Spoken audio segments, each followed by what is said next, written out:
I was sitting here thinking about a book that I read in junior high school. It's a good book, and I'm considering reading that book again. And I'd recommend that those that's at the sound of my voice in this video should also read that book if you can find it. The title of that book is The Red Badge of Courage, and it's regarding the bloodiest American Civil War in the history of America. It's more bloodier than World War I and World War II.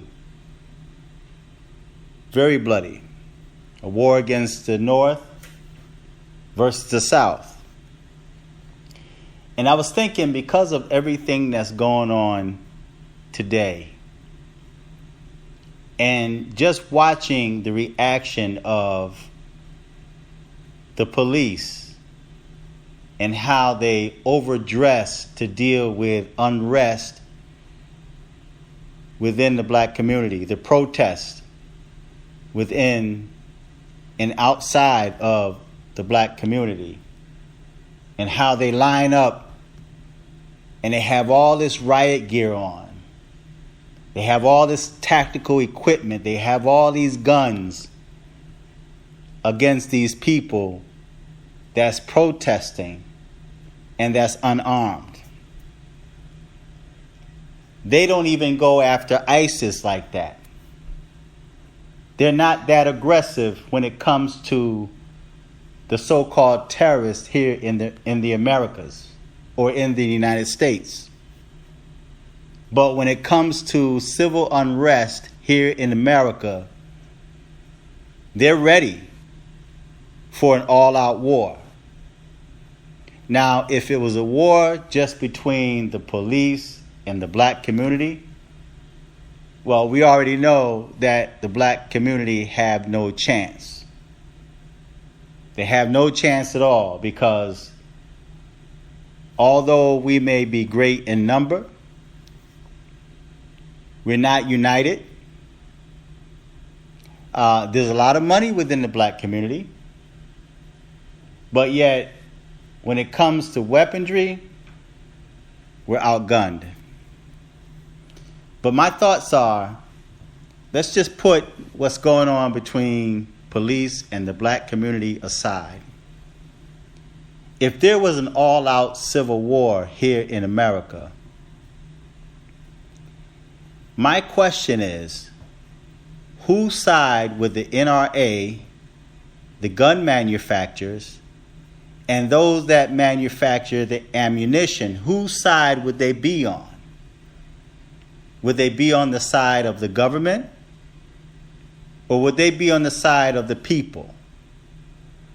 Because the NRA has always appeared to be in opposition against the laws that are being set in place. They appear to be for the people, those that protect the Second Amendment.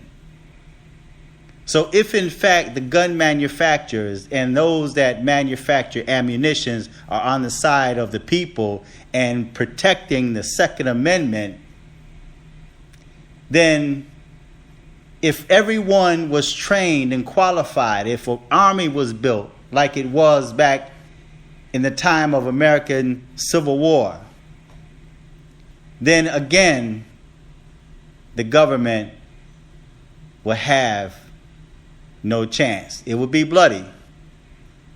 And I believe that it would be an even more bloodier war than it was during that time period. A war that lasted 4 years. I believe it was from 1861 to 1864 or 1865, I believe. But it was an extremely bloody war, and many so-called Americans lost their lives right on this land, right on this soil, against their own people, when this country was so divided The South against the North. So my question would be, whose side would the gun manufacturers be on?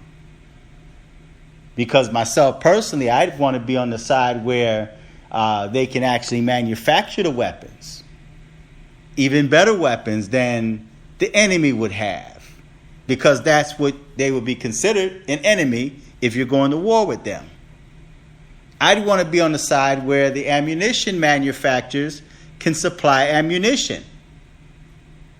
And I'm sure that if there was an all-out civil war like it was back in history, I'm sure that probably those that the civilians fight against, they would also be able to have weapons and ammunitions as well. They'll probably get them from foreign countries or what have you. I don't know. I'm just guessing. This is just my mind running wild. So there's no need for someone to comment and try to correct me and tell me how I need to study and all this other nonsense.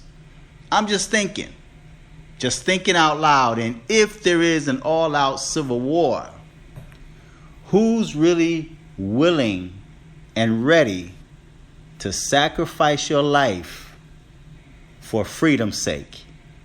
Just think about that. Go back and read that book and look at what was taking place.